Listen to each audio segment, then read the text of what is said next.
online broadcast network, AFTERBUZZ TV. Over 20 million weekly downloads in over 150 countries, and your #1 source for after-show entertainment.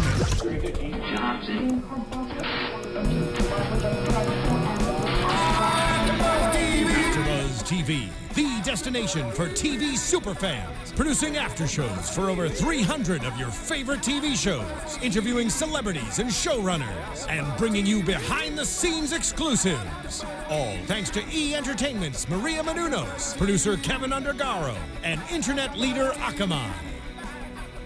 Now, let the buzz begin! Turn it up.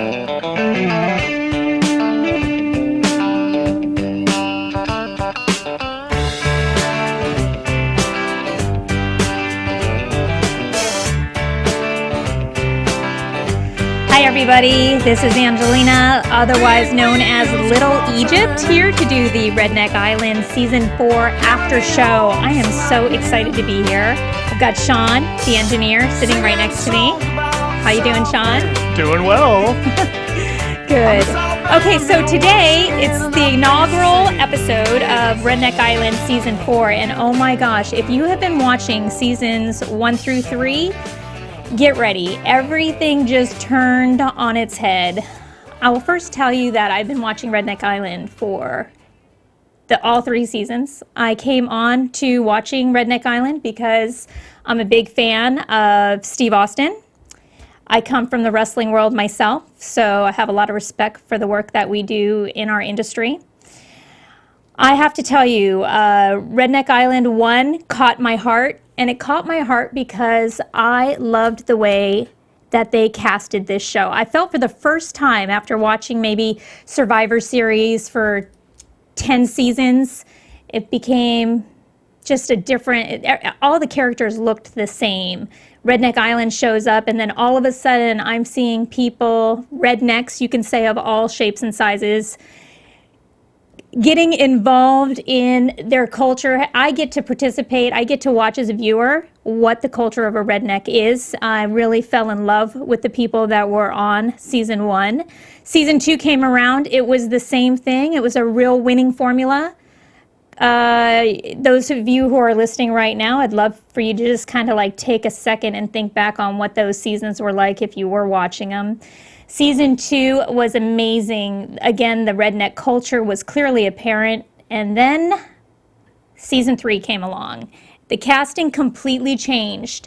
It went into more of a younger feel. We had all the contestants were very, very young. They were physically able to do a lot more difficult challenges.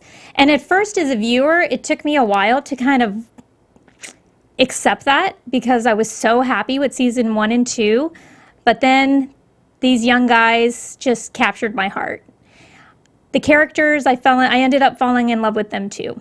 I had my favorites, Brittany, Mike, Candy, they all were fabulous to watch on television. And then a lot of time went by before we started seeing the next season of Redneck Island, and that's Redneck Island Season 4, and that is what we are here to talk about today. Okay, so I don't even know where to begin. The entire show completely changed. The host of Redneck Island, Stone Cold Steve Austin, for those of you who are not familiar with his legacy, I would be very surprised if you do not know the name. It's synonymous with wrestling. He is a 6-time WWE World Champion. He is a WWE Hall of Famer. He was quoted, it was quoted by Vince McMahon that Steve Austin was his highest income earner for his company. So with that being said, Steve Austin doesn't need any help. As a matter of fact, his branding, his wrestling branding, his image is what got a lot of the viewers to tune in and give CMT a shot with watching Redneck Island. That being said, Season 4, there's a co-host. And again, like I'm trying to stay really open with this. I'm a big fan, like I said, of Steve Austin, so I think he could clearly, after 3 seasons, handle a show on his own. But we do have a co-host, and her name is Jessie James Decker. And for those of you who are in the country world, she has a great reputation as a country singer. She was married to, and is still married to, Jets wide receiver Eric Decker. They had a reality show on E! And so she's had a lot of airtime, and she's definitely an up-and-coming star, for sure. I tried to keep really open with my personal opinion, as far as like trying just to stay really just unbiased with that being said. And I have to tell you, she was so cute. I really enjoyed looking at her. I am really hoping she steps up as a co-host and actually assumes more responsibility in the show, because right now as a co-host, she is lingering in the back.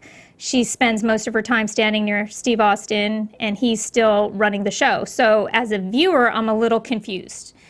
And I'm hoping that she has the guts to go and capture what she feels is her own place on that show.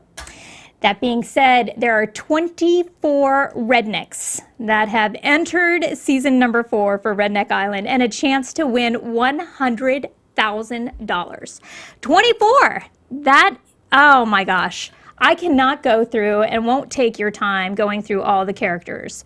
But I will tell you that we've got Lucas Albert, Corey Cotton, Cody Davis, Rocky Davis, Riley Green, Hunter Larson, Jeremy Morris, Anthony Parigi, John Tart, Bradley, Josh, Blake, Taylor, Becky, Nicole, Haley, Jordan, Jamie, Shelby, Tessa, Sarah, Heather. I can go on and on with Kat, and finally ending with Margaret. Oh my gosh.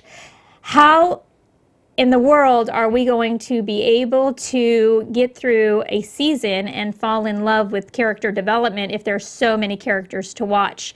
As a viewer for season 4, as I'm watching the show, the producers actually do a very good job at focusing on the turmoil that's being created in the house. Another thing completely different than Redneck Island season 1, 2, and 3 was that they left the beaches of Mexico, and now they are filming at a lake house in Georgia. What I felt like the first 3 seasons being more like a Survivor show has turned into a redneck Big Brother concept. That's not neither good nor bad. It's just that the show has completely changed. The challenges are still over the top and very exciting. They actually look more difficult than what I was looking at in seasons 1, 2, and 3. I have to tell you, I am still in conflict because I feel right now I'm watching an entirely different redneck show, an entirely different production. I'm still confused as to why there's a co-host. I am going to bring on the phone with us today. I have a special guest. His name is Mike Mace. You might remember him from season 3, Redneck Island. We stayed in touch after Redneck Island. Him and I have become good friends, or I consider him a good friend. I'm going to get him on the line. We've been texting and tweeting back and forth about like what our thoughts were, and I'd love to get his perspective, being that he was actually on the ground as a cast member on Redneck Island season 3. So let's talk about what's happening now in the show. The redneck cast are now in the Redneck Riviera. They're bigger challenges. Egypt, I believe I have Mike on the line. Oh, really? Hi, Mike. Can you hear me? Hello, beautiful. How are you? Oh, my gosh, good. I'm so glad you're on the line. It's so great to talk to you again. How have you been? What's been going on since the end of season 3? Oh, man, I've been doing pretty good, just working, business is going pretty good. Other than that, I mean, just taking it day by day, keeping in touch with everybody as much as I can. Couple of crazy things have been going on with everybody here lately. Wow. Did you watch the first episode of season 4? Of course I did. Okay, so it's completely different than your experience, is it not? Well, Yeah, I'd say it's a little bit different than what we did on season 3. Okay, well, let me first ask you a couple quick questions, Mike. What initially, as you're watching the cast kind of emerge on to the screen, what are your thoughts with the casting? I mean, when I first looked at the cast, when they were, first coming onto the boats and everything, I'm thinking, okay, young crowd, fun, definitely a lot of them, that's for sure. Yeah. How many were in your season? We had a total of 15. 15. I think they were starting off with 24. Wow. Okay, so with that being said, Mike, here's the cast. They start showing up, and it is just one big party, similar to what you were experiencing on Redneck Island. It looked like What do you think about them getting a house, and you guys had to have bunks? Any hard feelings there? Oh yeah, I'm jealous. I mean, they're in a pimped out lake house over in Hartwell, Georgia, and we were sitting in basically a tree house in the middle of Mexico. Yeah, and I was looking that it looked like they had plenty of food where your supplies were not nearly as plentiful. Is that correct? No, I mean, if you remember right, we had Spam, beans, and rice, and from what it looks like, I mean, they've got a fully stocked kitchen. So I'm just sitting here going, is this the same show? Yeah, I totally get that, Mike. I see your point. I actually feel the same way. Does it feel like a redneck Survivor, or does it feel more like a redneck Big Brother to you right now? Honestly, it feels kind of like a redneck road rules challenge. Uh-huh. Wow. That's what I'm getting from it. It's something that we're not used to on CMT, and I mean, to be completely honest with you, if it wasn't for the fact that Steve was the host, I wouldn't even know that this was Redneck Island. I see. Speaking of Steve Austin, are you a big fan of his? Oh, always have been. Okay. What do you think about having a co-host? Do you think he needed a co-host for this for this season? I mean, being that we're only one episode in, it's kind of tough to tell now because, we haven't really seen her do a whole lot as far as anything on the show. Right. But, I mean, maybe she might play a bigger role into it. I mean, we just have to wait and see how the rest of the season plays out. But right now, I don't think that he needed one. It feels like that, and I'm hoping that with her, she has a female energy. She may be able to bring a certain dynamic to the show. I'm not 100% sure yet. I'm definitely open to it. I feel like I am a little bit definitely taken back that Steve wouldn't even need a co-host. That's my personal opinion. I think he managed 1 through 3 just fine. And I'm not sure what the actual benefit is to have a co-host yet at this time, but I am definitely staying open. Let's talk really quick, Mike, about some of the antics that were going on prior to the challenge. We had a lot of focus on Riley. He apparently is the belle of the ball. You get what I'm saying. He got a lot of attention initially, and then there was a lot of focus on Blake, the blue-eyed wonder. Do you know who I'm talking about when I'm referring to Blake? Yeah, the one they called his nickname, I think, is not Teen Wolf. Is that what his nickname is? Yeah, one girl's, I think it was Jordan or Heather, somebody like that, called him Teen Wolf or something within like the first 5 minutes. Yeah, he's definitely a very interesting character. And initially what was happening in the beginning was they were inundated with alcohol. Personally, as a mom, I think about the blood alcohol level of these guys, these guys and girls, and I'm like, oh my God, how did their bodies even survive drinking that much alcohol? That's crazy. That's just, I could not believe that they could even get up in the morning. Just watching them drink, and they were beer bonging, and oh my God, it was I was starting to get a little nauseous just watching them. Like their skin was turning pink and their eyes were going red. Oh my God. That being said, Blake, I don't think he handles his liquor very well. He does seem to posture a lot when he's put in a confrontational situation. First thing he said, like, was the great make the hate. I didn't even understand that, but I'm sure it meant that he was very confident about who he was as a person. And then, I don't know what the deal with Blake is. I mean, it seems that I'm kind of getting the vibe from him that he's different. Like, he's just kind of out there, and I'm not quite sure how to take him yet. I'm going to have to see, how he reacts, coming back after, this, what do they call it, the pit challenge now, and see how that takes place. Yeah, absolutely. Well, I just thought what was really interesting is that the camera was able to capture Riley, Cody, Blake in a very primitive posturing and of these guys trying to mark their territory. Was actually funny as a viewer. I was like, wow, I didn't think we still did that as a society, but apparently we do. You get enough guys in a house and they will posture and they will start marking their territory, and it just, I have to tell you, it was so funny. And then I saw that the girls started moving in that direction too, and Heather makes a play for Riley when Margaret clearly starts to mark her territory. What were your thoughts on those two contestants? Like, what do you think of Margaret? What do you think of Heather? Again, both of them, beautiful girls, for sure. Yeah. Definitely nothing against them on that. I think that, this early in the game, especially on day one, you're trying to make friends.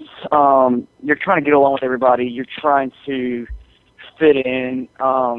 You're just not trying to cause that many waves. Yeah. That quick. And I think, with Heather and Margaret, this is going to come back to play a little bit later on, because apparently Riley's a good-looking dude. I mean, I don't really look at him that way. I just, whatever. It's each your own, I guess. Yeah.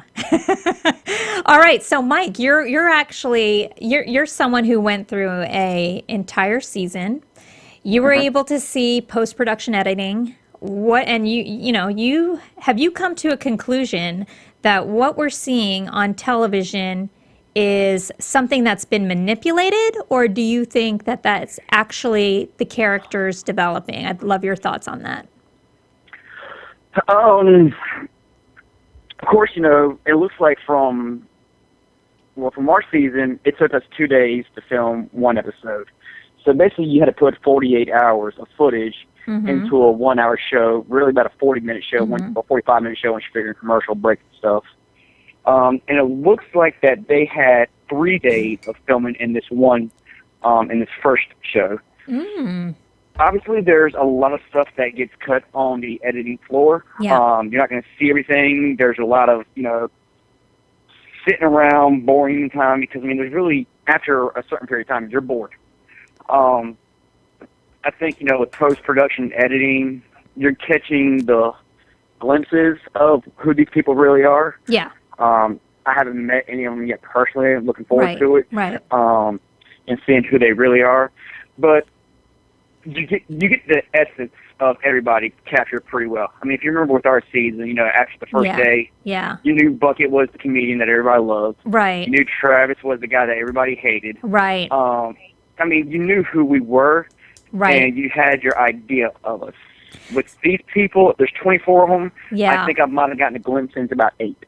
Yeah, and I think if they tried to focus on everyone that was in the house, they would have lost interest. Because we needed to be constantly stimulated on what was developing, and I thought that was smart on production side. That being said, I absolutely loved when they picked teams boy, girl. And running through quickly, Heather and Camel, Cody picked Nicole, Haley picked Jerome, Jordan picked Tank. I can go on and on. Shelby picked Blake, Taylor picked John, Hunter picked Sarah, Josh picked Heather. It was very confusing at first as a viewer, because I'm trying to learn who's there, But immediately Right. with that pick, they start going into a challenge, and that challenge was called Going Bananas. What did you think? Okay, like you've been in these challenges. You know, you've gone through the air, you've landed in the water. When I saw this challenge, I thought this was definitely a difficult challenge. What were your thoughts on that? My thoughts on it honestly were the lighter people were going to, probably do the best in it because, it's easier for them to kind of like move around on these, inner tubes, jumping up and down. Don't have a whole lot of weight they have to grab a hold of too. It looks fun. I mean, I would have loved to have done something like that on our season. Do you think you could have done it? That, Did you think you could have done that challenge when you're watching it? Did anything go through your head like, I could make it? I can make it to the end of this challenge. Oh, of course. Oh. So I'm sitting there thinking to myself, like, you put me and, B-Mart on that tube, and we're going to rock it out in under a minute. I mean, that's just how we did it. Yeah, yeah. I was very surprised at the ones that did make it and the ones that were immediately disqualified. Oh my gosh. It was fun. It was really, really fun. I enjoyed it. I loved it. I think they should do more of those. I'm hoping that they are going to bring more of those in. When Parigi, and that's his last name, Parigi, who's a very big fella, like he's the biggest fella he's a on big the boy. island. Yeah, he's a big boy. Gets on the flotation device, and I think it was Riley that said he thought he would never see a flotation device hanging on to a flotation device. I was like, what an analogy. Oh, man. When I saw Parigi, I was like, oh, no, this is horrible for his partner. Because if they're tied together the entire season, he might be bringing her down. These challenges are very physical. It's what took Woodle out of season 3. I was getting really, really worried when I saw that. As funny as it was to watch him hang on for dear life, I've never seen anyone try harder to hang on to a flotation device as it was doing 360s in the water. It was brilliant. It was brilliant television. Oh, yeah. Oh, my gosh. I mean, it might bring them down in a few competitions here or there, and they might have to go to a pit. But if they have challenges like they did on this last one where you got to basically, wrestle a ball from somebody, Yeah. I don't see anybody getting that ball away from him. That's a good point. That's a really good point. Speaking of that, it was John. Correct me if I'm wrong, but it was who was disqualified? Was it John and Taylor? And Taylor. Right? Okay. They were the ones that came in dead last. Okay, so now they're up for elimination. Now things are totally different because now we lose the dynamic of actually having a host around. Because when you guys had to go into your elimination round, when you were voting each other out, Steve Austin was right there. There was a lot of dialogue. You could clearly see that there was a relationship between the cast members and the host. Now, with the way that they're doing the elimination round, it's clear that Steve Austin and his co-host are not, and I don't mean her any disrespect, it's Jesse James Decker, his co-host, are really not participating at a very high level at this point. And I'm hoping that that changes because there's a really nice dynamic. Don't you agree? Yeah, I mean, and I miss the intensity of, going to Steve's house to do the eliminations. I mean, even when I got eliminated, you're there and it's intense. There's game strategy involved. There's a whole lot of mental aspect that goes into it. You had to be, physical in the reckoning, but you also had to have a good social game and a good mental game to make it through. Yep. And I'm just not seeing that this year with the way they've got that set up. Yeah. I mean, there's no alliances that can be, you can have an alliance and say, hey, I'm not going to put you in the pit or whatever, but it's just not quite the same. Yeah, and I don't know if I've ever seen anything quite like this as far as the way we have the team set up. It's really interesting. It's really interesting. Shelby, who she's, if we had to pick right now who we hope wins, with the 100 grand, I would hope it was Shelby. I'm just telling you right now. I love that girl. I love her honesty. I love how she's fearless, and she was really smart. When Blake was losing absolute control, he looked like such a threat to so many people, like almost like a ticking time bomb. Yet Shelby goes over, she creates an alliance with him, she offers him friendship, and he basically works as a dynamic team with her from that point on. When they're doing the Going Bananas challenge and they are, it's their turn, oh my God, it was like Blake was Aquaman. You know, he was out there and he was just unstoppable. I think they have awoken a sleeping dragon when it comes to Blake and Shelby. They are definitely a force to be reckoned with. What are your thoughts there? Blake is definitely a competitor. I can tell that just by looking at him. You know, I'm hoping that he can pick his social game up, because if he can't, then that's going to put him and Shelby into the pit every week. And, I mean, you can only keep knocking on the devil's door for so long before somebody answers it. So are all the eliminations going to end with a final toss in the pit? Does every single person have to battle it out in the pit to stay in the game, or was it just a one-time challenge? I didn't know the difference. No, that's going to be an every week kind of thing from what I've been hearing and talking to the cast. Oh, wow. Wow, that's interesting. That's interesting. And so, another thing, I mean, you know, if you go guy against guy, I mean, you could end up either with the same partner that you started with, or you could end up with a brand new partner. I know, and I love that. I actually love that. I thought that was a really nice twist, and it made it a fair game for everybody. So we have John and Taylor, right? So they immediately knew that their heads were on the chopping block, and it was up to Riley and Margaret to pick who they were going to be facing in the pit, right? And that's where we got to see some of the social game play out, which this early on, were you thinking that they should maybe have put up like my thoughts were, I'm just gonna give it right to you right now, Mike. My thought was, if I were Riley and Margaret, I would put up the second weakest team. So I would show myself, again, with the cast, I would come across as a team player, because it's only right that the last two teams would have to battle it out to survive. What are your thoughts there? Honestly, I mean, when you're playing this game, you have so many thoughts running through your mind. Obviously, you want to, you know, go against strong competitors. That way you can prove that you are the best. Right. But at the same time, you know, you're thinking long-term down the road, who do I have the best chance of winning, you know, 100 grand if I go head-to-head against? So I understand why they went with, you know, Blake and Shelby, because if they hadn't, if they didn't drop the flag, then they would have won. Plain as day. I mean, they were the best team that day. Would you have taken them out if you were in their shoes? Would you have put Blake and Shelby out there for elimination? Not because I wouldn't put them up there that quick. I probably, this early in the game, you know, I would have gone with somebody probably in the middle. You know, that way it doesn't feel like any favoritism going like, you know, strong people, weak person. Right. I would have gone somewhere in the middle on that one.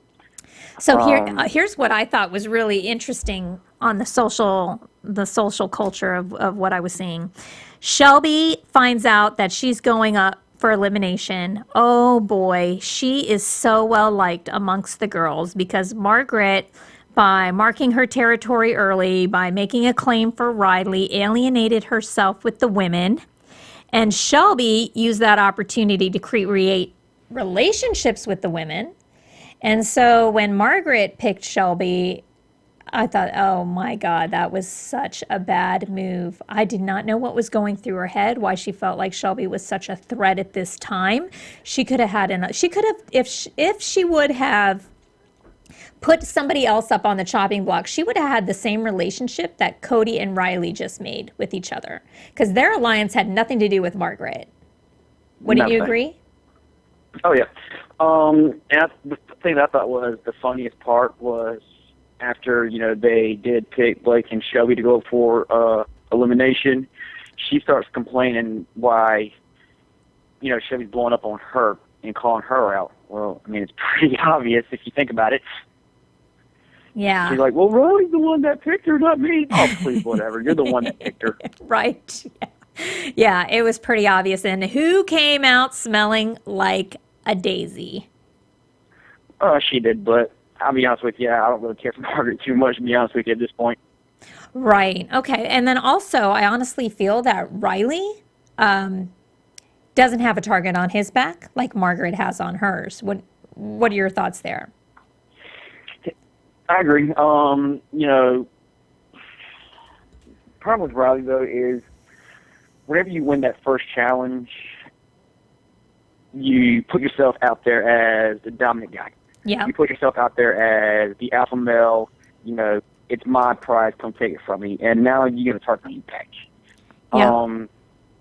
I just don't agree with, you know, winning the first couple challenges. Yep. Never have. Yeah, that's really, really interesting. I don't know if they, any of these cast members, like when you were coming up to head out to the island for season 3, if you thought about maybe watching a whole bunch of Survivor shows or something to work on strategy. I'm like the whole concept of don't win the first challenge after 10 years of reality television where it's played out over and over and over, that's not the best course of action, that people still fight for it. Yeah, I mean, and sometimes it can work to your advantage if you have a great social game and you can get people to like you. Yeah. I mean, to me, you know, with reality TV and like these, you know, competition style shows, I'd say it's probably 60% social game and 40% physical.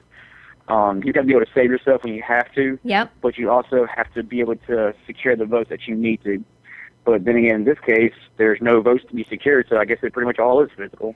I am so glad you said that, because I'm a big believer that, you know, 80% of our communication that we have is nonverbal, that this is not a game that the strongest will win. You're right. At the end of the day, it's a social game. Who do you believe is the most likable girl and the most likable guy right now on that lake? Right now, I would probably say the most likable girl is probably Shelby, just because, you know, she's kind of stood up to Margaret and said, you know, I'm not going to play your game. Right. We're going to do this my way. And I would say that the most likable guy is Cowboy, because he is definitely the one that's making everybody laugh. I mean, when he came out there in that bikini, oh my God. Yeah, that took a lot of guts, right? A cowboy hat and lingerie, like a bra and panties. I didn't even know where he found something that fit him personally. Did he bring it with him? That was going through my head. Did that come in his suitcase? I'm not sure if he brought it with him or if he bought it from somebody or. Right. Well, let's talk about the final challenge, which thank you for clearing that up, because it was I as a viewer only seeing the pit for the first time, I thought maybe it's just something fun that they came up with for this elimination round. But what I'm hearing from you is the pit will be the elimination round for the rest of this season. Right? Right. Okay. That's what I'm you know, gathered and what I've been hearing from everybody. And you know, the first time that I saw the pit, I'm thinking to myself, God, I wish I would have had this last year, because you know, our season would have turned out so much differently if it was, you know, that kind of thing going into a challenge or something like that. Yeah, you would have felt that you would have had a better shot of surviving. It takes the social game right out of it. You know, that elimination round is not a social, it doesn't have a social component at all. Well, not only that, I would have loved to get my hands on Travis and not getting kicked off. Right. That would have been fun to watch. I would have loved to have seen Travis rolling around in that pit, because I had a feeling if that were the case, he would have been in the pit more than once before the end of that season, for sure. It would have been fun to watch. That being said, I have to tell you, like here it's all kind of like snowballing now. And I so enjoyed watching Shelby and Blake mentally prepare for this elimination round, and I was just as soon as I saw John and Taylor, and I'm watching them use words like "I should" or "I have a good shot," things like that. They didn't come at it with the right mindset.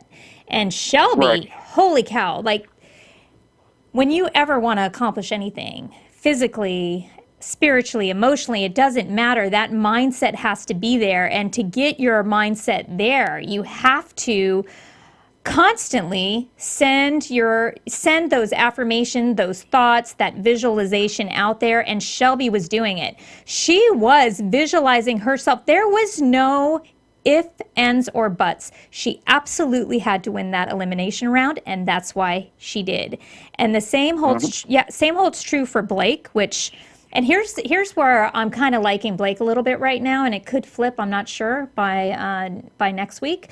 But Blake was using prayer to create the mindset to win this. And he was so focused. I mean, really, did you see the look on his face? Like, he could have ran through that pit another 2 miles. He had so much energy. He was taking that ball from John no matter what. I've never seen, that was just impressive. What were your thoughts on that? Watching Blake, getting prepared for that challenge mentally, doing the prayer and everything, that's when it first came to me that, this guy is different. He's just misunderstood. Yeah. Because, not a lot of people will psych themselves up like that. They'll, just get into a zone, get quiet, kind of want to be by himself. Yeah. He was just, that's just how he is. I don't know, I think John and Taylor, especially Taylor, going into that thing, she said that, she's got a little bit more muscle and a little bit more bulk than Shelby does, so she'd be able to toss her around. I think she went into that thing a little bit too cocky. And like I said, with Blake, you weren't going to stop him. Right. You could have put him behind that pit. I think, Blake would have took him out the way he was mentally prepared for it. Let me ask you this, Mike, because we're getting close to wrapping it up, and I have so enjoyed you being on the show today. It's been so fun launching season 4 with you. We go back a year. Yay! Thank you, Sean. How cool is that? Let me ask you this. What are your predictions for next week? Who do you see as like a target? Who do you want to see eliminated? I'm seeing that, Shelby and Blake are still going to be a target going into it because I don't think that people understand Blake, right. And that scares them. I would love to see Margaret in the pit and get her taken out. At this point, it's still kind of early to tell. I want to get to know the rest of the cast. Yeah. There's still so many people there I don't feel like I've connected with at all. I want to see how it plays out. You know how it is. After the first couple of weeks, you're still getting to know everybody. Yeah. About like week 3 or 4, that's when you feel like, okay, I'm pulling for this person. I want this person to win. Right. No, I totally agree. And I will piggyback on those thoughts with I would like to see some interaction between the host and the co-host because right now it just looks like Steve is leading the show and Jessie is a sidekick. I'm not sure how she's going to develop. She's got to take it if she wants it. And she's got to take it from a 6-time WWE World Champion. So that's not going to be an easy task on her part. So I'm really curious to see what the two the host and the co-host are, how they're going to evolve in this show. I want to see some Steve says challenges. When I did my season, those were the funnest challenges because that's when everybody worked together. There was no fear about elimination. Right. And we got some pretty cool stuff. Yeah. Remember we did like the bottom for barbecue. We did the beer funneling. Yeah. That was the fun stuff. You don't have to worry about anything. Everybody has a good time. Yeah. And usually you end up with a lot of alcohol and a mix for, good TV. Case in point, Philip stripping on the palm tree. Oh, right. Yeah, absolutely. Are you in touch with the season 4 cast members at all? Coming back from, filming, a few of them did reach out to me, wanting to know, what the next steps were, what to expect. I've talked to a few of them here and there, but I haven't had a chance to meet any of them in person yet. Well, what you can do for us, Mike, and what I'm going to be doing for Redneck Island Season 4 is I am going to be tweeting, I'm going to be hashtagging, I'm going to be posting on Facebook that we are running an after show on Redneck Island. They can find us on AFTERBUZZTV.com, that your friends and followers can go to iTunes and actually rate our show. Of course, I would love it if you can give us a 5-star rating. But if you can't do that and you go with something less, please tell us why so that we can better improve the show that you're going to be listening to. And then, of course, on YouTube, where I'm going to be reading the comments. So if you have some feedback that you want to share, please direct your friends and family to those sources, because it will help us get a better following for this show. I love Redneck Island. I am supporting this show, and I am staying open to the fact that there are a lot of changes. This show has just been flipped on its head, and I have absolutely no idea what to expect next week. Except for I can tell you this, Mike. I will be here next week. I'm sorry? I said, you're going to tell me? Go ahead and tell me. Yeah. No, I will be here next week to talk about the show. Next week? Yes, I'm going to be here next week, and we're going to talk about Season 2. And hoping to get you back on the show. If you have anything that you want to share, please just text me. And Mike, thank you so much for coming on our show today. I love talking to you every time I get a chance to. Tell Catfish I said hello. And I will definitely be in touch with you. Thanks, Mike. Appreciate the call. All right. Catfish that Mike was referring to is my son, who came on to the Redneck Island Season 3 after show to fill in for a couple of the hosts, and the cast of Season 3 nicknamed my son, Sean, Catfish. That was his name. So now he is in college and carrying that dubious nickname with him at all times. So yay. So with that being said, we're ending the show right now, and I want to thank everyone who was listening. Please come back next week. We're going to have our hosts in place, and we're going to be able to have... Thank you, Sean. I appreciate that. But the AfterBuzz TV. Anyway, thanks everyone for coming. This is Little Egypt. I'm signing out. Buzz you later. From executive producers Maria Menounos, Kevin Undergaro, Phil Svitek, and the entire AfterBuzz TV staff, we would like to thank you for listening to the AfterBuzz TV network. To watch or listen to other after shows and post comments or questions, be sure to visit AfterBuzzTV.com. I'm Sir Richard Wentworth, and this has been a presentation of AfterBuzz TV. Buzz you later. The views expressed herein are those of the hosts only and do not necessarily reflect the views of AfterBuzz TV or its owners or principals.